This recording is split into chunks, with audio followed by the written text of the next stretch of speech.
American soldiers passed by a group of captured Japanese soldiers. Each person who passed by would insult them. Some even spat thick phlegm on the Japanese. One Japanese soldier couldn't take it and stood up to protest, but he was scared by the whole line of soldiers behind him. He didn't say anything, but you could tell he was full of defiance. The Americans weren't going to tolerate that. They pushed the Japanese soldier to the ground. The Japanese soldier, still angry, tried to get up and fight back, but a gun was immediately pointed at his forehead.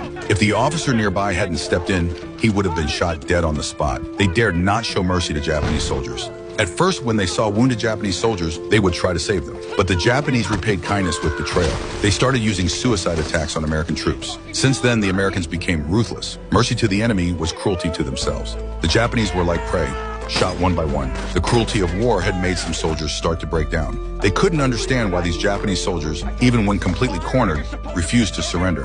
Some even turned women into human bombs. A woman holding her child pretended to beg the Americans to take her in. If you really believed her, you'd regret it. With a loud explosion, blood and flesh flew everywhere. The Japanese soldiers hid among the civilians, shouting banzai as they charged at the Americans. They didn't care about the lives of civilians at all. They used civilians as human shields. They fired wildly from behind them. Only after taking out the machine gunners did this brutal skirmish finally end.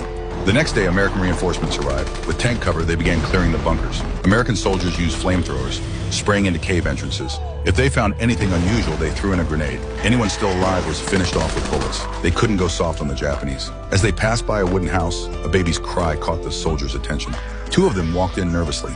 They found a dead woman and a baby. Seeing the baby, the two just couldn't do it. They picked up the child and carried it away. But just as they were about to leave, they heard more noise from the house. Turns out the woman wasn't dead yet. She revealed her bloody belly to show she didn't have a bomb. She reached out weakly, asking the soldiers to end her pain. But this time, he couldn't bring himself to do it. He just watched the woman quietly die. After coming out of the house, a Japanese child soldier suddenly appeared. He looked terrified and was shaking all over. The soldier planned to let him go, but then a gunshot rang out from behind. The child soldier fell to the ground. The war had made these soldiers numb and cold.